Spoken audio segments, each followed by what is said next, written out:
아침 말씀. 오늘 본문 말씀은 누가복음 5장 27절에서 39절입니다.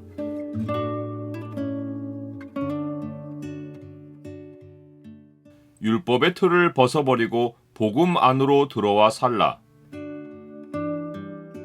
오늘 본문을 경고의 창으로 보면 복음을 받아들이려면 어떤 준비가 필요한지가 보입니다.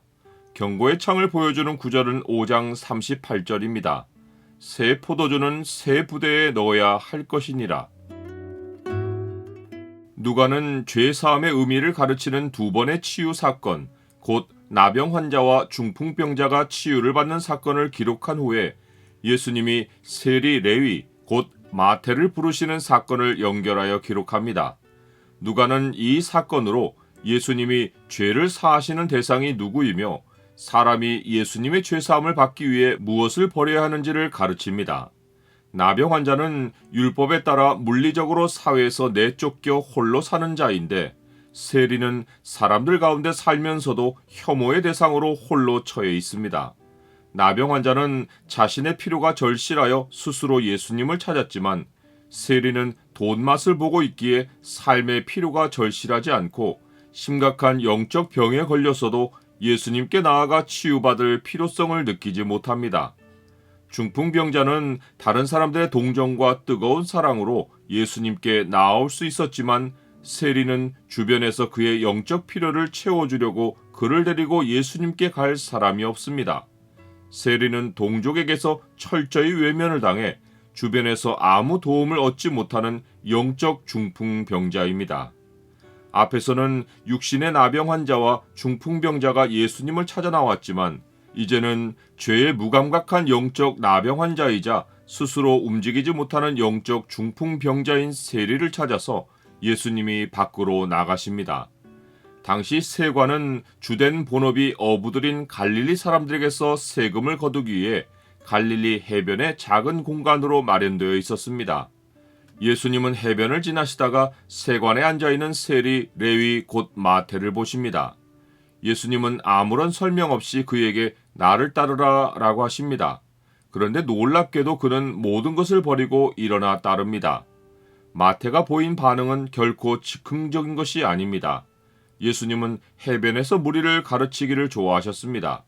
레위는 세관에 앉아 예수님의 말씀을 가까이서 들었고, 시몬과 동료들이 예수님의 명령에 순종하여 엄청난 고기를 잡고 모든 것을 버리고 예수님의 제자가 되는 것도 목격했습니다.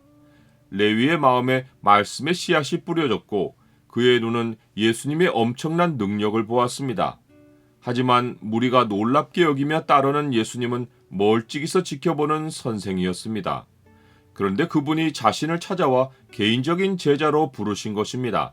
아무도 자기를 사람 취급하지 않고 매국노라고 욕하는데, 모든 사람의 주목을 받고 인기를 얻는 예수님이 자기를 찾아와 부르시니 마태는 그 순간 자기를 인격으로 대하시는 예수님께 사로잡혔습니다.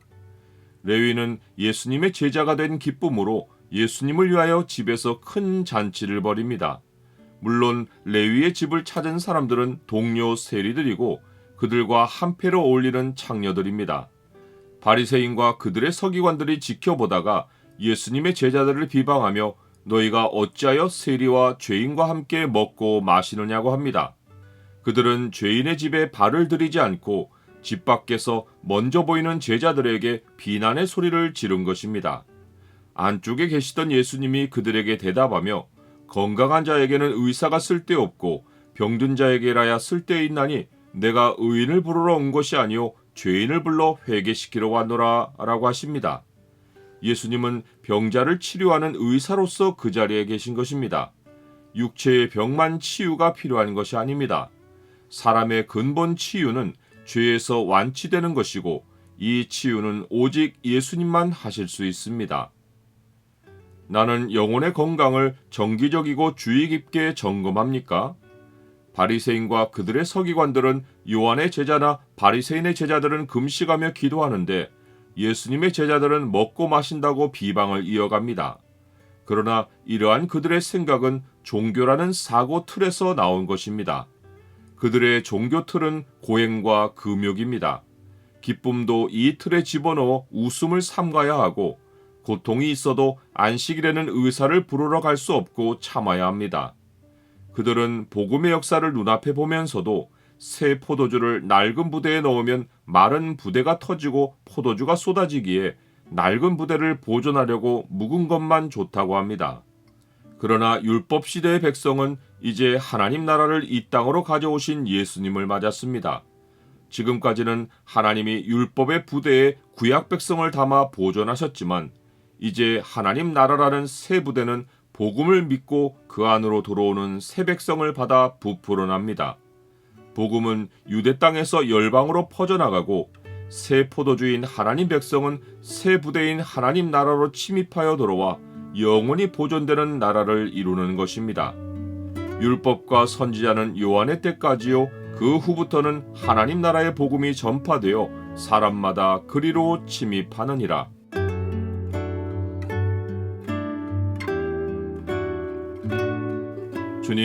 주님은 잃어버린 주의 백성을 찾아내고 치유하여 주를 따르게 하십니다.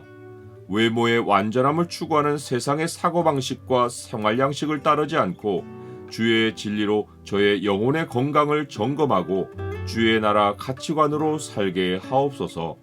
예수 그리스도의 이름으로 기도드립니다. 아멘.